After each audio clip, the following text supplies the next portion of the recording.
time moves in different rhythms based on what we're doing. So when you're doing something and you look up and you're like, holy cow, it's been an hour and it felt like 10 minutes, go back. What were you just doing? That's your awesomeness. That is something that you do, and you do it so effortlessly that time feels like it's almost standing still. Thank you so much for listening to this episode of Earrings Off. We want to invite you to subscribe, rate, and leave us a review. You can find us on Facebook at Earrings Off Podcast and on Instagram at The Earrings Off Podcast. Welcome to Earrings Off. I'm Lou. And I'm Teresa. Let's get started.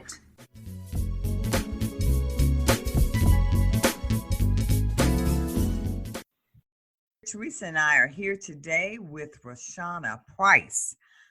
We are excited that she's joining us. Raushawna is a leadership and success coach. She has written a book and it's called Be a Giver of Awesomeness. And she describes herself as a giver of awesomeness. I love that. I'll take that any day. So if you hear somebody going around saying, you know, some lady stolen that, it's me, Raushawna, okay? Okay. Because that's great stuff. Raushawna specializes in bullying and conflict resolution. And her goal is to help clients unlock their hidden gifts and talents. So again, we are excited to have Raushawna with her, excited to hear about how to build your career and your life and to, you know, achieve some of our goals. Again, Raushawna, thanks. We're looking forward to the discussion today. Okay? Thank you so much for having me. I'm excited to be here. All right. So we are going to start off. Raushawna, talk to us about adversity in relationships. What are some of the red flags? So in relationships, adversity starts small with communication. It starts with when you're in a conversation with someone and perhaps you feel like your voice is stifled in some way, like your opinion isn't being validated or valid. You may feel like the walls are closing in or that you're becoming small in your ability to communicate what you want or what you need. And those are the beginnings of the red flags that people see, and sometimes that they're unable to recognize as red flags because they love the person or they really like them or they feel like they're the person that's going to get them to the next level. And so they decide to ignore those red flags, but those red flags are the beginning of what can be a really challenging communication relationship, and it can lead to reduced confidence, I'll say it that way, or the ability for someone to say, well, I won't say what I really want to say, to try to preserve the relationship when the truth is the relationship isn't on equal footing. How can we identify when a relationship is not bringing us value? Help us with that. So when a relationship isn't bringing you value, you know when you exit the conversation, whatever the encounter is that you're having with the person, and your mind is replaying the events that just occurred. Wow. Yeah, when you're in the replay of a relationship, you're going back through, oh, I should have said this. Oh, I should have said that. Oh, why did they say this? And you're trying to have a conversation with the person you just left, and now you're in your head about it. That means the relationship isn't adding value. There is something internally that doesn't resonate, and you have to take time to reflect on that. Wow. Okay. Excellent points. How do we initiate or engage in a discussion with others when we determine that a relationship is causing us harm or a distress or having us in our head in that way? The first way to initiate it is, I always think that people have to reflect personally before they actually enter the conversation, to be able to say, this is why I'm feeling the way that I'm feeling, and reconcile it internally first, and then bring those concerns to the other person to say, the last time we were together, this happened and it made me feel this way. And in the moment, I wasn't able to say that. I didn't really know what those feelings were. However, when I thought about it, this is what this meant to me, or this is what I interpreted what you said or what you did as. And I want us to talk about it because I feel like I'm stuck, or whatever that language is for that person. So really spending time reflecting first and then going to the person are the steps that should be followed. I will say that some people have a hard time having these conversations, or the relationship, it's a good relationship, but it's not a valued relationship to the point that they'll step into the uncomfortableness of having this hard conversation. So some people just back out of relationships slowly. Maybe you've experienced this, or some of the listeners have, where you just stop calling the person, or you avoid their conversation. Right. And that too is a way. Our actions speak louder than our words. However, to really have healing and clarity to move forward, eventually you have to process what you experienced. Okay. That makes a lot of sense. That's why this conversation is so needed, because a lot of times it's just hard to admit to yourself that you're in a relationship, that you come in with such high hopes and expectations and such joy, but to realize, this may not be a good thing, or maybe this isn't what I thought it was. And it's very hard to, first of all, be honest with yourself and make that type of assessment, but then to have the fortitude to say, okay, this is just not working, or this is maybe making me feel devalued on some level.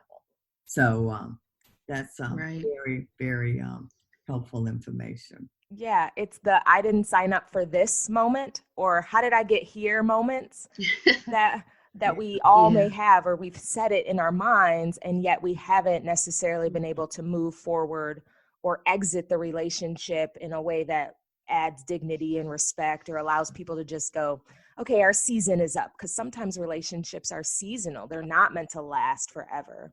Or if they're intimate relationships, and those intimate relationships end because people grow apart or want different things, you have to be able to grieve the loss of what you expected. So often I find, at least with clients that I work with, and as I do speaking and coaching, that there are people who are grieving the expectations of what they thought something was going to be. Yeah. And they don't recognize that grief is a process. Right. And so then they're hard on themselves rather than giving themselves grace to say, I expected we were going to last forever and we didn't, or I expected I'd be further along with this person and we aren't. Yeah. You know what though, Raushawna, that is such an important point, because when you just spoke about grieving the relationship, so often we're taught or we somehow see people acting in ways which says, okay, if you grieve this, it says you're weak. What's wrong with you? Get over it already. And that's something, I don't know if that's cultural or it's just something we've been taught in society, that you don't let others see that you are mourning over this loss of a relationship. Yeah, and it can be a friend relationship, a romantic, it could be any kind of relationship. Absolutely, yeah.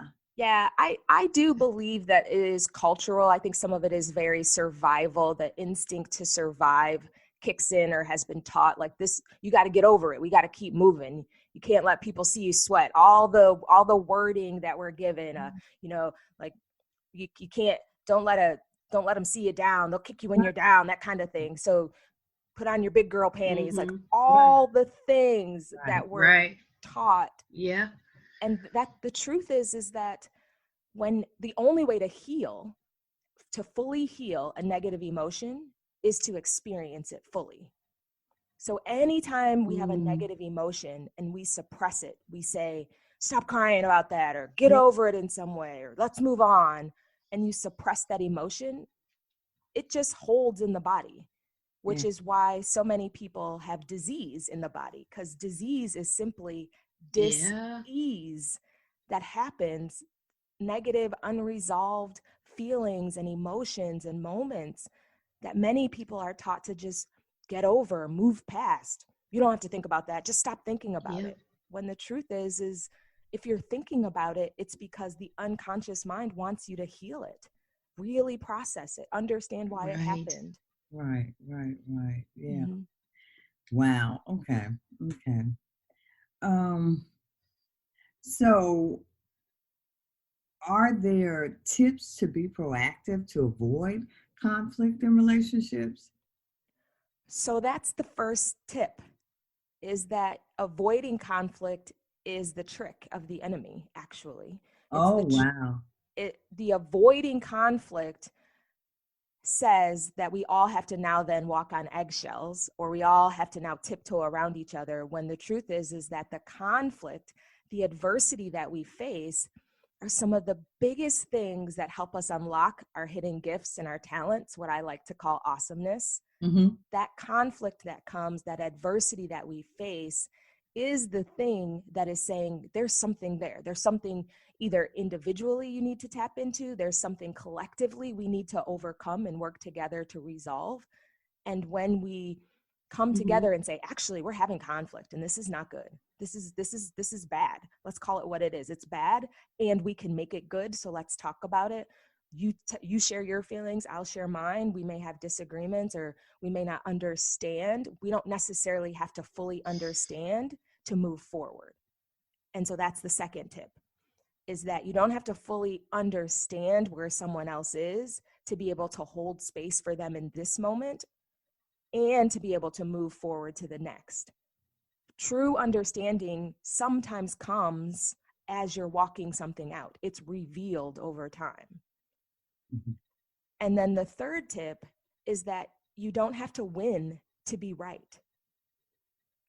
Instead of fighting to win, just know you can be right and you can let the other person feel like they won with a simple apology. Or an example that I like to give is within my family. So I love my family. I have a mother-in-law who loves to give, and we were talking about dresses that she bought for my daughter. And there was one dress that I knew that I bought, because I don't buy her a lot of dresses, because my mother and my mother-in-law buy her dresses. So the one dress that I did buy her, I was like, I know I bought that. And she's like, did I buy that dress? I bought that dress. And I thought, yeah. And so I'm just nodding my head and I know I'm right.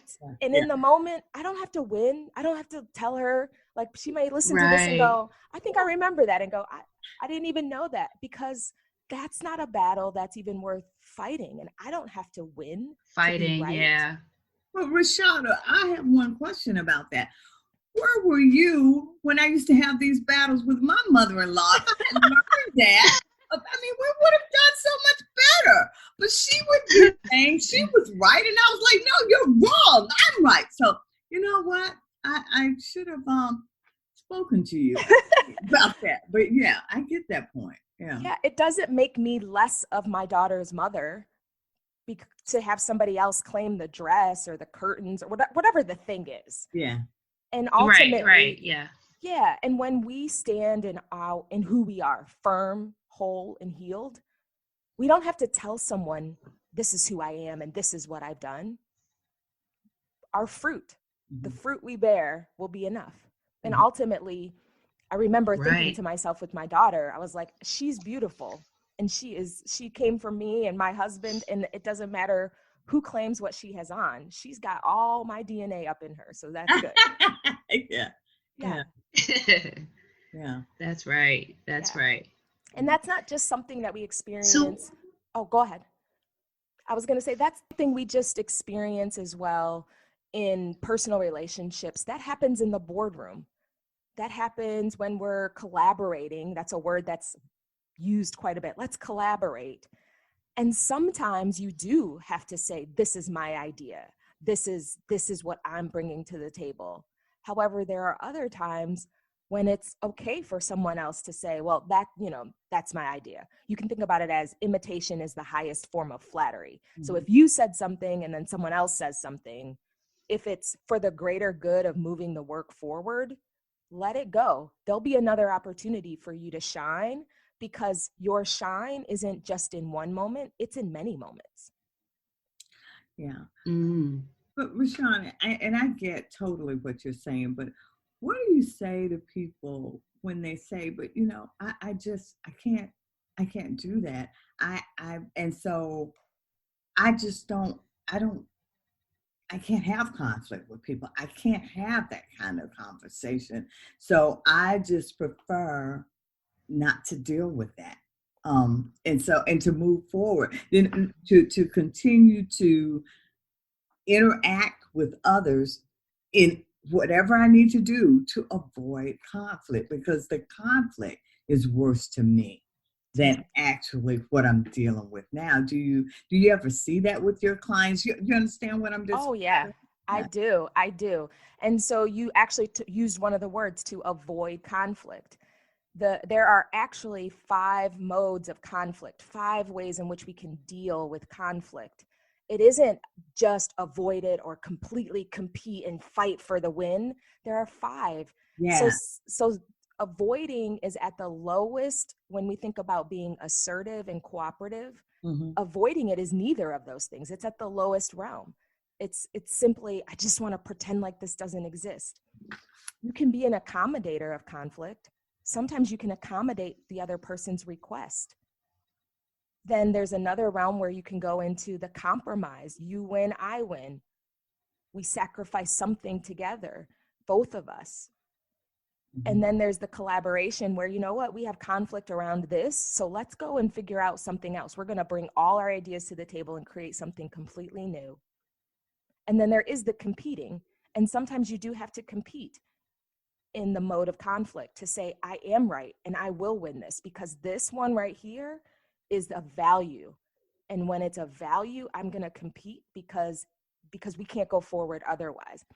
Ultimately, when I'm working with people that want to say, I just can't do it and I just want to avoid it altogether, the problem with that is that then the voice that's internal, that instinct that people have, they start to lose understanding when to speak up and when not to. Right. Well, then, Raushawna, then, and you're the expert on this, when that happens and you're saying you're avoiding it, then are you in some ways devaluing yourself at the expense of the other? Allowing, when you say you don't want to engage in this, but in some ways, you are then devaluing yourself in this process, in this relationship. You're giving your power to someone else or something else, organization, individual. And again, when you do that repeatedly over time, that diminishes your inner capacity. And the unconscious mind doesn't know the difference between, well, I'm not going to say something when I'm talking to Teresa. It doesn't know the difference between Teresa and when you're at work or when you're with a family member. Whoa. It doesn't know the difference. So when you say, and people say, well, I'm just like that at work, I'm not like that at home. The truth is you are, because your unconscious mind, which is 96% of the power that we have, it's the reason that we can drive to the grocery store and forget that we were even driving. Mm-hmm. It becomes a super highway of how we then react. So anytime that feeling comes of, oh my gosh, I think this is conflict. If you continue to say, well, I'll just avoid it, forget that happened, you're going to do that instinctually. It will become Wow. like a reflex. Yeah. Oh, yeah. Mm-hmm. Yeah. Good stuff. That is Mm-hmm. because I mean when you use that analogy about the things we do mindlessly, like driving or going to the mailbox. It could be anything that we're used to doing every day. Um, and to think that we're operating that way in relationships, which can be harmful. Mm-hmm.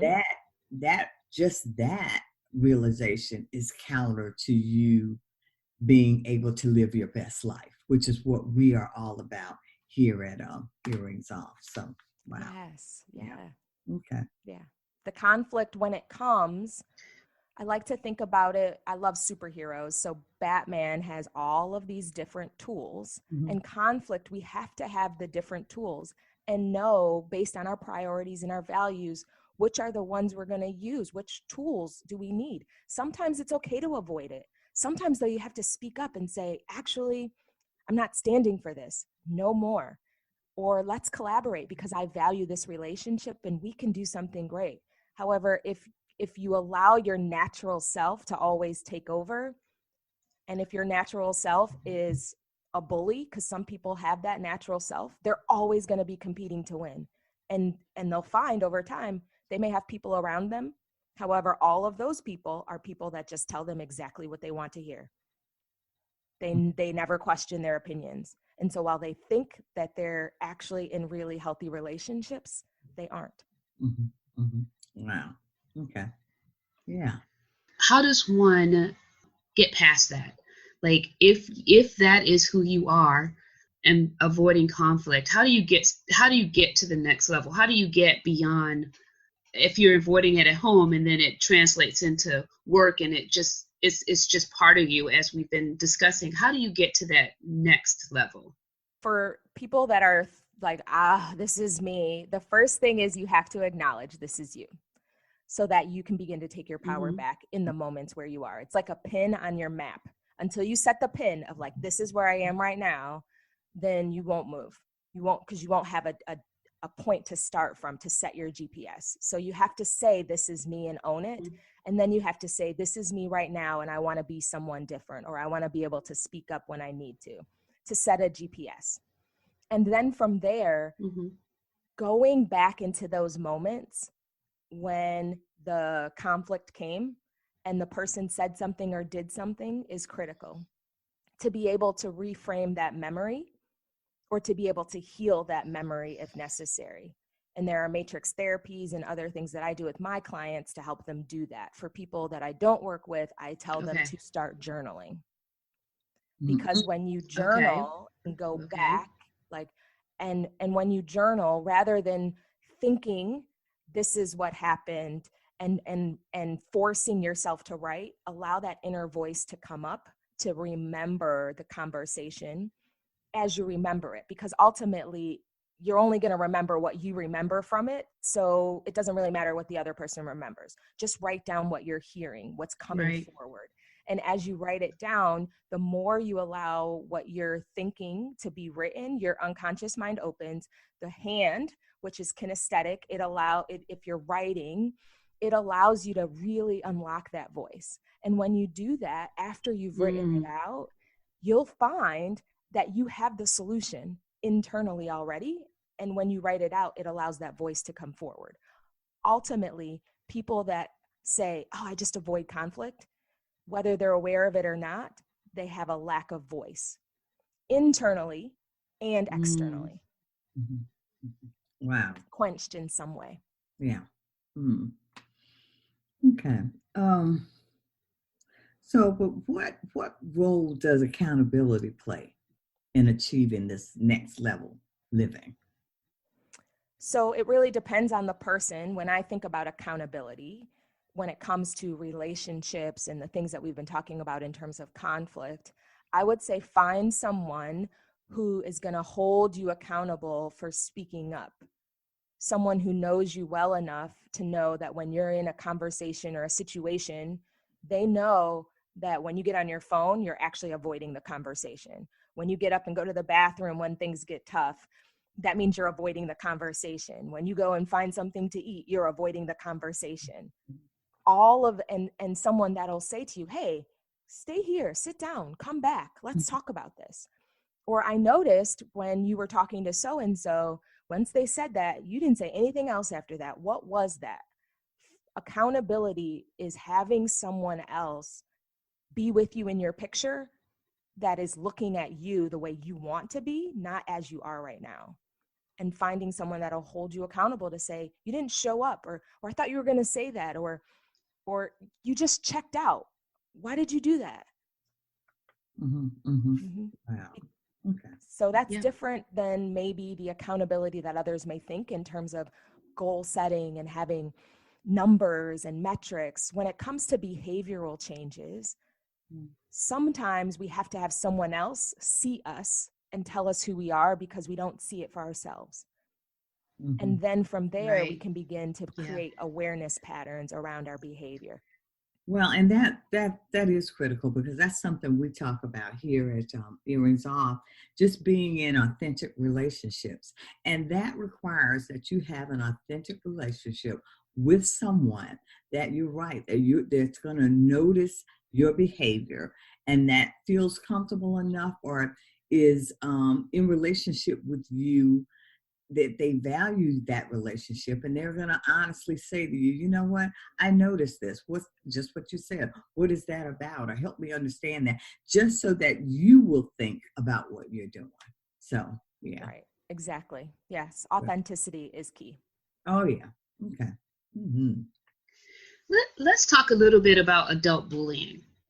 How can we identify if we are being bullied?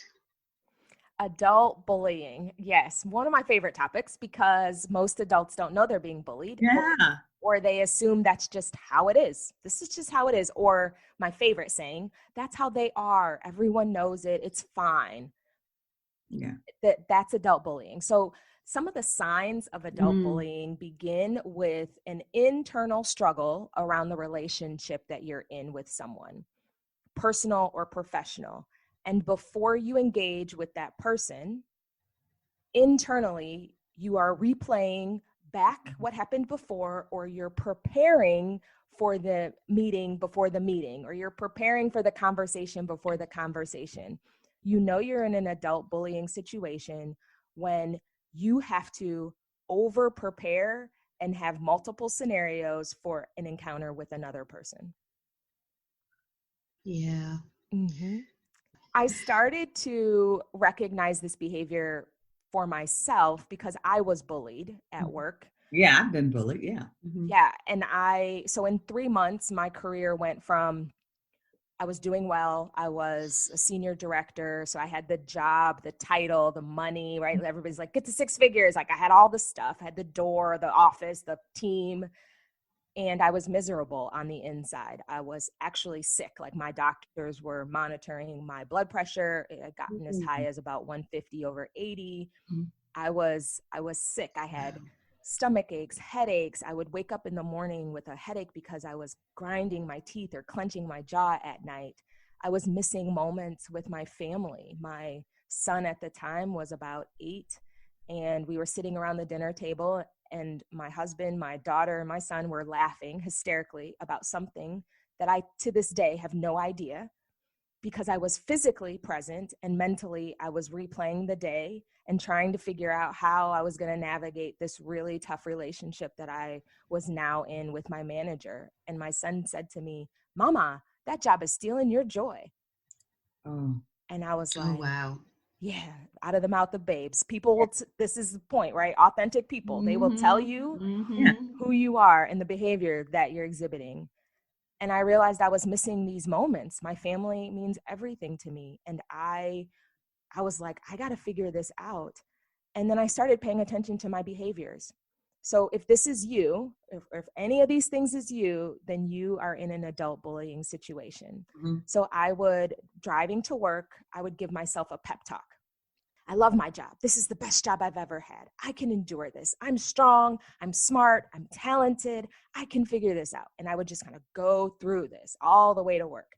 When I would get into the parking lot, I would look around to see if my manager's car was there.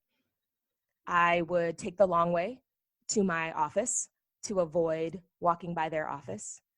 I would check, double check, triple check emails that I was going to send, replaying them, thinking through them, anticipating what if they read it this way? What would they think if it was that way? Spending a ton of time checking and double checking. Yep. And I knew the last time I ever saw this manager was the day that they said to me publicly in the cubicle setting something very rude, to the point that other colleagues came into my office afterwards apologizing on my manager's behalf. And that was the day I decided that I would choose myself, choose my skills, my talents, my awesomeness, and start to decide to do something else. Wow. Mm-hmm. Yeah. Wow. And you know what? Those are the specifics that you just shared, Raushawna. That's very helpful because you can hear the term adult bullying, but what you just shared, that should resonate with people. It resonated with me because that's exactly what I used to do when I was in a relationship like that, when Mhm. I was bullied. And because I avoided this person. And so that's very helpful to hear the specific cues to look for. Mhm. Because I'm telling you, what you described, it was constant and it took so much effort to even send, like you said, a simple email. A simple I email. was constantly looking at my response, how I worded things, how could this be interpreted? So, Yes. yeah. Many people spend their whole careers, their whole lives. People live with people that are like this as well. They're Yeah. on eggshells their whole life, tiptoeing around. Well, I don't want to say this. Well, what if I say that? I don't want to invoke this behavior. Yeah. That's adult bullying. And many people think, well, this is just what it means to be an adult, or this is what it means to deal with difficult people. Yeah. No, it's not healthy. Yeah. And for the people, the my boss specifically, this manager was a minimizer. They got joy out of making me feel Mhm. small, and they Yeah. would do it Yeah. over and over again. The Yeah. minimizer is tricky because the minimizer gets, because they get joy out of it, it's a drug. So chemically, internally, they get a hit. Yeah. That's how they get that Yeah. oxytocin that they need, that Yeah. feel good emotion. And so they actually seek you out. So my manager, and perhaps some of the listeners, or yours, Lou, Yeah. was even seeking you out. Hey, can you do this for me? They would give you tasks so that they could then just have the snarky comment or be able to have the backbiting thing to say next. And that's the hard part about minimizers, is because they'll keep coming for you Mhm. because you have something. Right. So Right. Right. listen to me carefully, all those listeners. The fact that you're being bullied means that you have a gift and a talent. These awesomeness stealers, as I like to call them, they see your gift, they see your talent, and they want to use it against you. What you have to do is figure out what that talent is and what that gift is, and then decide to put it in better places, healthier places. Wow. Okay. Okay. Yeah. That So you're right. I feel that that is absolutely true. They're threatened by the person that they're minimizing in some way, and they're trying to steal their joy. yeah. Yes. And the individual being bullied has to recognize their gifts. What if the person does realize what their gifts are, but can't afford to leave the situation that they're in a workplace?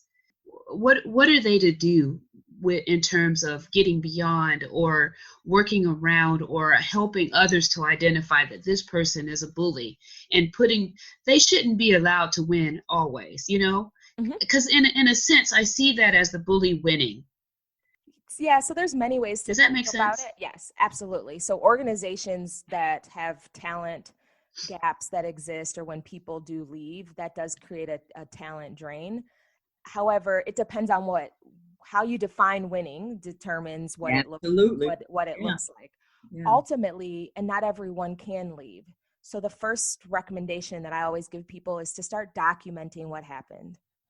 Document the things that are being Mm-hmm. said and done to you, because not only will you need that in the future if you decide to come forward in some way, and what can happen is the more you're bullied, the more you're in these toxic relationships, unconsciously, or there could be a part of you that goes, well, it wasn't that bad, or maybe it wasn't, maybe it's me. You can start to then be talked out of it in some way, or because your confidence is starting to be eroded. And so you have to document what was Mm. said and what was done to you as quickly as you can, so that you have a true sense of reality that isn't distorted based on fear. Okay. So that's the first thing, start documenting it. The second thing is, if it's a leader that you respect, that you value, that you feel like, I want to stay here, I want to do good work, then you will have to confront them in a way that says, this is happening and I don't like it. And you may do that one-on-one. You may do that with a consultancy where you bring in another colleague, or there's a mediation of sorts. You may decide that you want to take it to a human resources department if that department is a department that can be trusted. And I'm specific in saying it that way because not every human resources department knows how to deal with the internal struggles that adult bullying bring to organizations. And so you have to be ready for the conversations that happen and the ways in which organizations navigate it. Some navigate it really well and some don't. Well, I want to answer that too when you talk about documenting, because I tell people one of the skills that I have, having been a former social worker, and I used to do counseling with clients, and I had to document everything to develop, a plan. And I carried that over into my executive role. I documented everything. And so and people would laugh and say, oh, let's check with Lou. She's got it written down somewhere. So what happened with this individual that was bullying me? Raushawna, I did exactly what you said. I documented. And when I was in a calm space, I put what I, saw as the issue in writing to him, letting him know, I need to speak with you because this is the absolute last time that's going to happen. And should it ever happen again, this is what I am going to do. He never came in to speak with me, but he never behaved that way again. And like you said, I didn't need an apology. I gave him that. But what I saw was the change in his behavior, so much so that other people started talking to me. Did you say something to him? Did you say something to him? Because they knew it was changed. And I said, no, but actually I did. To let him know this was never going to happen again. So there you go. And when you speak up, you give people an opportunity to tell you exactly who they are. Yeah.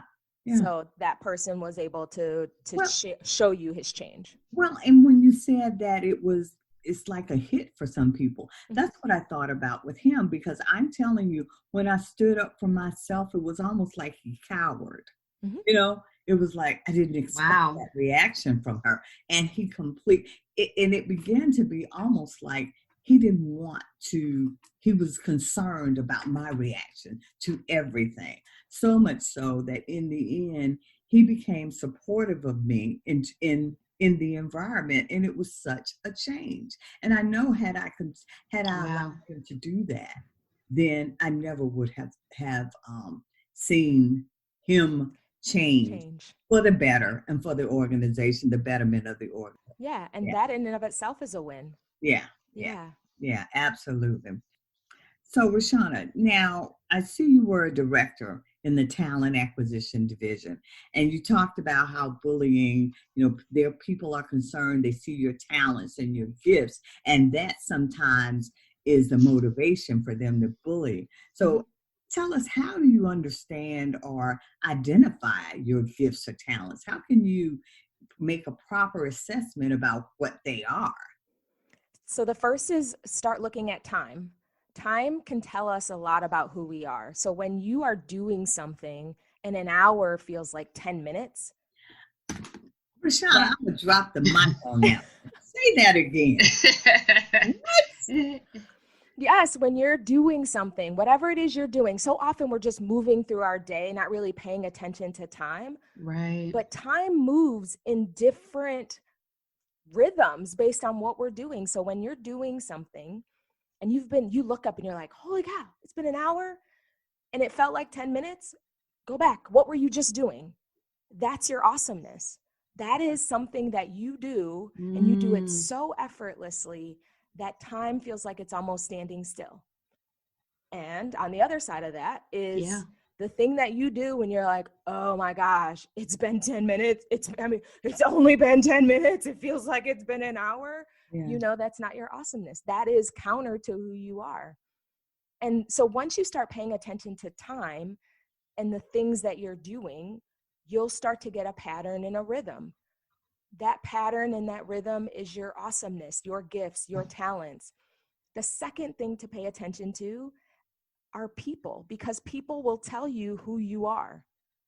They'll tell you. It may be packaged in a really terrible way which is sometimes what happens with bullies. For instance, that manager I was referring to earlier said to me in a meeting, "Look at me when I'm talking to you." And I was like, am I getting punked? Is a camera coming in? Is this like the what would you do moment? I mean, time froze in that moment. And the only thing that I could do was look past them right over their shoulder out the window and was like, Lord, you're going to have to help me. Like, you're just going to have to help me. However, after that moment, that phrase, "look at me when I'm talking to you," is one of the reasons why I have spoken internationally, across the US, online. It's why I do what I do now. It's why I show up in different places, because I realized that the only reason that that manager could say that is because my presence mattered. Wow. My presence mattered to them. My attention mattered to them. And if it mattered to them, I thought, well, it must matter to some other people. So let me go and find those other people. Whoa. And so that's another way to start. That is very deep. That, Raushawna. Right. That's that awesome. Is some good stuff. That's some awesomeness. Yeah. It's even biblical when we think about it. When Jesus was on the road to Damascus and he encountered those two demon-possessed men. Yeah.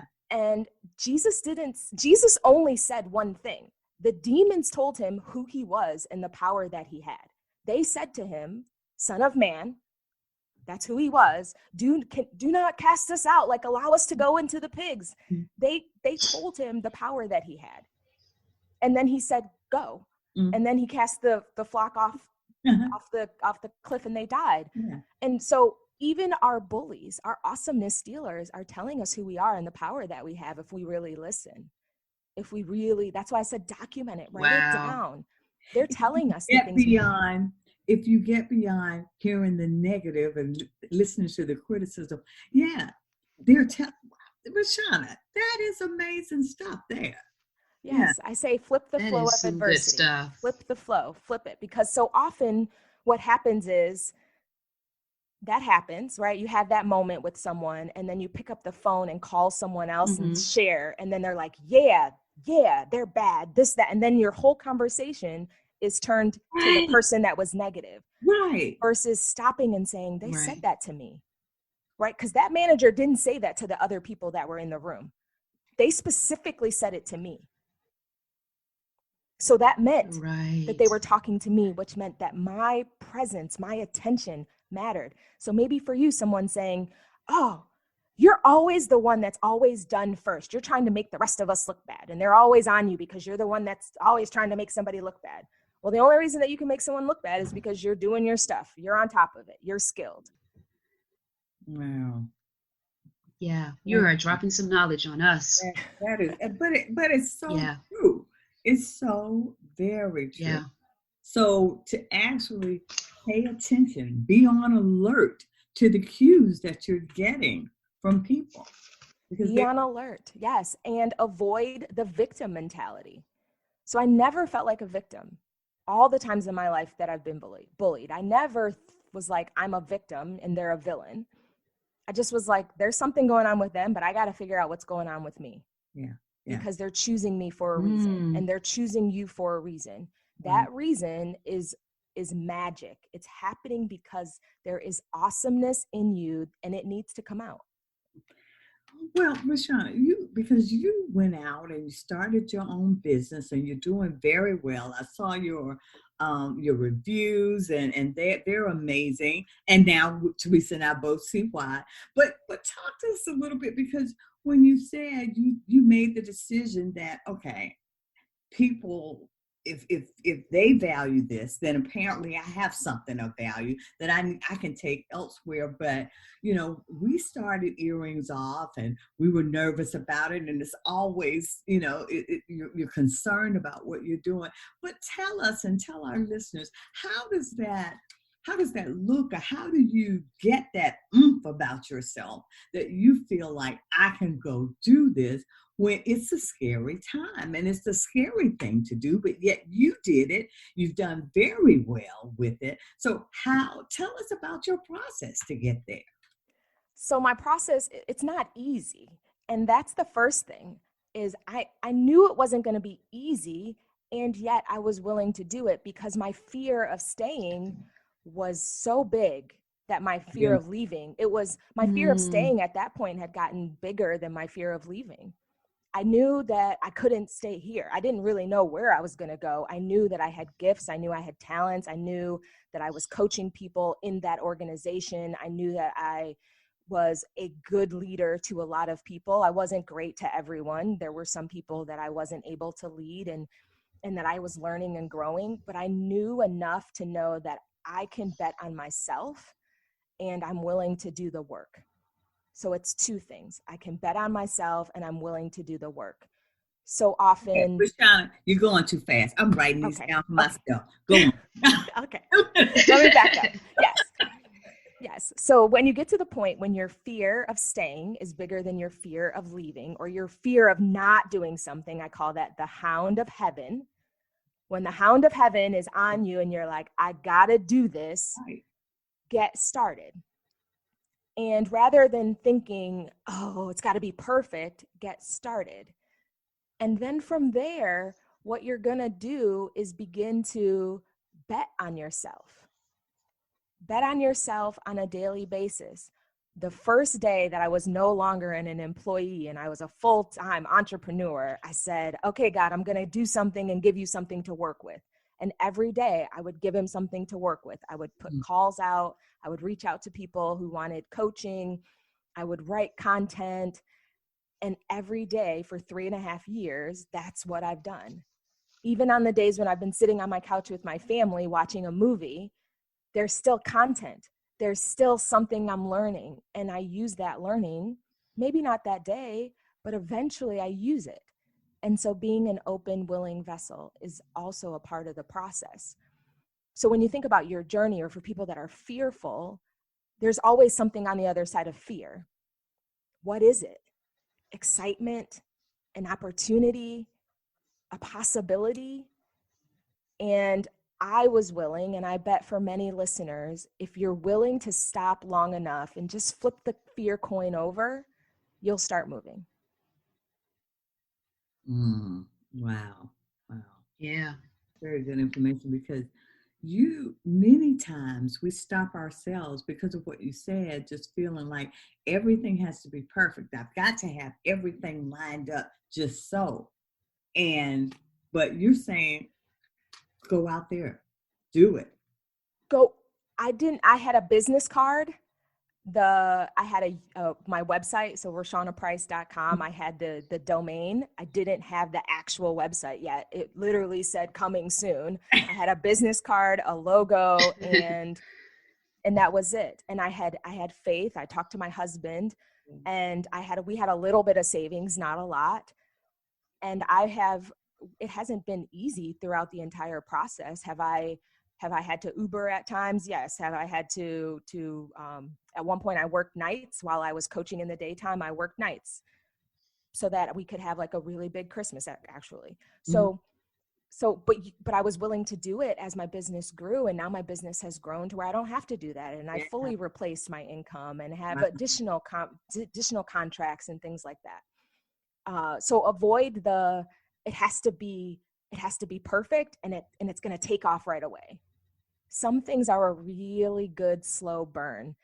My husband makes chowder. And when the chowder is simmering like chili or stew, the simmering process is what makes it really good. And some people's businesses, careers, families, relationships need to simmer. The simmering is what makes it last. Wow. Well, thank you so much. Thanks for sharing with us, Raushawna. In closing, what closing advice can you offer to listeners as they try to determine how to make solid decisions to attain their life goals? So the first thing I would say to listeners is avoid the word try. In the unconscious mind, try is like, I might not. Decide. Choose. Wow. Yes or no on the decisions that you're going to make. Go ahead, Lou. Well, when you said that, Raushawna, because we frame it that way, and we do this. to try be politically correct. You don't want to put too much pressure on people. You don't want to sound pompous. But I like what you just said. Make a decision. Decide. This is what you're doing. This is what you're doing. Because trying it gives you an out. It does. Think about the last time you were like, I'm going to try to work out. Did you? Yeah. I'm going to try to eat healthy. Did you? You did for a couple of days until the pizza came out, right? Like, yeah. So, and literally in the unconscious mind, how we are made in our mind, the word try doesn't compute. The unconscious mind needs specific directions. It needs clear directions. Are we doing this? Does it matter? It's the reason why you can buy a car, and then after you buy that car, you see it everywhere. It's because you told the unconscious mind, this matters to me. Show it to me. I want to see it all the time. It's relevant. So if you tell yourself these decisions, these choices I'm making are relevant, you're going to see more of them. And so what I'll say to listeners is decide on what you want. And it doesn't have to be this grand thing. It can be, I want to be financially free. Okay? I want to be financially free. And to be financially free, I want a second stream of income that brings me joy. It's not a hustle. A lot of people say I have a side hustle. The word hustle, like, I don't want to work hard for money. I want it to flow to me easily and freely. Yeah. I can sow it to other people and give and live. Yeah. And so when you say that, you're now all of a sudden it's a problem. So to your mind goes, oh, we have a problem to solve. We need to make a second stream of income and we need it to be easy. So then when someone pitches to you an idea, that internal gut will go, this doesn't sound like it's going to be easy. It's going to be a lot of work. So then you have another choice to choose to listen to that voice or say, or like, no, I think I can make it work. Yeah. Again, if you're like, I think I can make it work, no, you can't. It won't. Yeah. So then but when the thing comes to you and it's like, oh, I could start a podcast with my friend and it'll be fun and we can help people. Yeah. And you're like, and that's easy. Let's do that. Yeah. Yeah. It'll come. Yeah. Well, I tell you, good stuff. So very much. We have with us today Miss Raushawna Price. Excellent information. Again, leadership and success coach, author of the book Be a Giver of Awesomeness. Her website, check it out, RaushawnaPrice.com. A lot of great information. Excellent job, Raushawna. I see why I was told that we need to find you and talk to you. And so we appreciate it. Absolutely. And thank you so much for having me. This has been a lot of fun. Kudos to you, Raushawna, for what you're doing to help people discover their gifts and talents. And you know what I like? Not in any kind of general way. You are giving specifics. It's like a roadmap. And that's always helpful because people can say, oh yeah, do better. Go live your best life. And why don't you handle a bully? You've given us tips. Thank you very much.